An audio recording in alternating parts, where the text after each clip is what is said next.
All right, viewers, that's a big news break coming in view of Lok Sabha elections 2024, and this is big. It's a huge inside scoop on BJP's 2024 poll strategy. It also is a reality check for Rajya Sabha BJP leaders who are cabinet ministers. Cabinet ministers who are Rajya Sabha MPs will now all contest polls. This will include Nirmala Sitharaman, Mansukh Mandavia, Dharmendra Pradhan. All of them will contest election. Will it include the likes of Mr. Piyush Goyal? Ministers have been asked to look for potential safe seats. Hardeep Puri and Sindhya also likely to contest. That's the big news break that is coming in. External Affairs Minister Mr. Jaishankar also likely to contest. I want to quickly cut across with this big news break. Coming up is my colleague Himanshu, who is joining us with the inside details. Himanshu, कौन-कौन से मंत्री हैं जो अब राज्यसभा से मंत्री हैं, वो अब लोकसभा का चुनाव लड़ेंगे? क्या external affairs minister doctor S Jaishankar चुनाव लड़ेंगे, पीयूष गोयल चुनाव लड़ेंगे, धर्मेंद्र प्रधान चुनाव लड़ेंगे, निर्मला सीतारमण चुनाव लड़ेंगी क्या? देखिए, बिल्कुल जिस तरीके की खबरें आ रही हैं प्रीति, उस हिसाब से अगर देखा जाए तो बीजेपी की सेंट्रल लीडरशिप ने एक संदेश दे दिया था मुख्तार अब्बास नकवी को उनके 2 टर्म राज्यसभा पूरे होने के बाद कि आपको लोकसभा लड़ना होगा।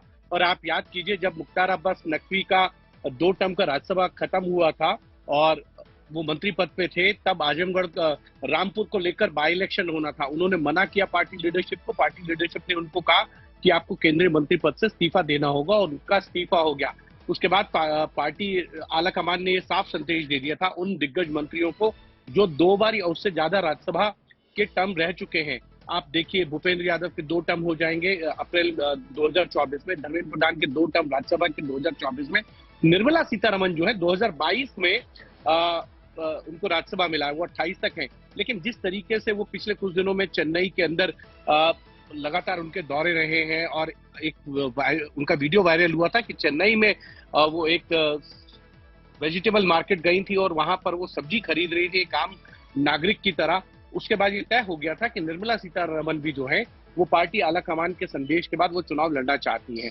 तो भूपेंद्र यादव के 2 टर्म राज्यसभा के पूरे हो चुके हैं, उनको भी वो अपनी सीट जो है अजमेर, जहां से उनकी पूरी पढ़ाई हुई है, या भिवानी लोकसभा में तलाश रहे हैं। दोनों में से कहीं पे भी वो लोकसभा लड़ सकते हैं। दोनों जगहों पे उनकी तैयारियां और सर्वे का काम जारी है।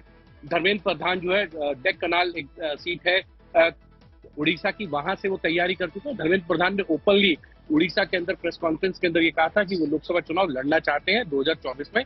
पार्टी अगर उन्हें सीट देगी तो जरूर लड़ेंगे। मनसुख मांडविया के 2 टर्म राज्यसभा पूरे हो जाएंगे 2024 में। भावनगर से वो अपनी किस्मत आजमा सकते हैं। पुरुषोत्तम रूपाला, उनका 2.5 टर्म यानी कि 1 टर्म 2016 के अंदर जो है उनको 2.5 साल का टर्म मिला था, उसमें उनको दोबारा से मंत्री भी बनाया गया था। लेकिन उनके 2 टर्म से ज्यादा राज्यसभा हो गए हैं, तो ऐसे में वो जो उनकी परंपरागत सीट है अमरेली, वहां से अपना जो है भाग्य आजमा सकते हैं। हिमांशु, एक चीज बताइए, ये क्या अल्टीमेटम दिया गया है कि देखिए राज्यसभा से तो आप हैं, पर अगर आप मंत्री हैं आपको चुनावी क्षेत्र में उतरना पड़ेगा, वोट मांगना पड़ेगा और चुनाव जीत के आना पड़ेगा?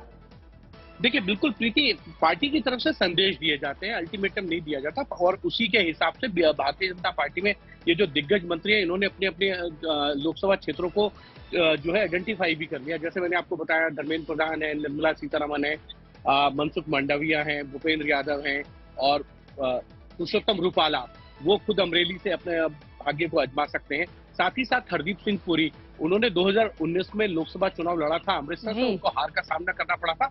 लेकिन ये माना जा रहा है कि 2024 के लोकसभा चुनाव में भी जो है हरदीप पुरी जो है किस्मत आजमाएंगे लोकसभा की। अब ये देखना है कि वो ठीक ही किसी लोकसभा सीट से अपनाते हैं जो सिख बहुल लोकसभा सीट है, या फिर वो अमृतसर। हिमांशु, कोई ऐसे मंत्री हैं जिनको छूट होगी जो ब्यूरोक्रेसी से चुने गए हैं? एक्सटर्नल अफेयर्स मिनिस्टर ले लीजिए, रेल मंत्री ले लीजिए। देखिए, एक्सटर्नल अफेयर मिनिस्टर की जहां तक मेरे को जानकारी है, वो भी अपना चुनावी पूरी तरीके से तैयारी कर रहे हैं और वो तमिलनाडु से ही चुनाव लड़ने वाले हैं। इस तरीके की जानकारियां मिल रही हैं।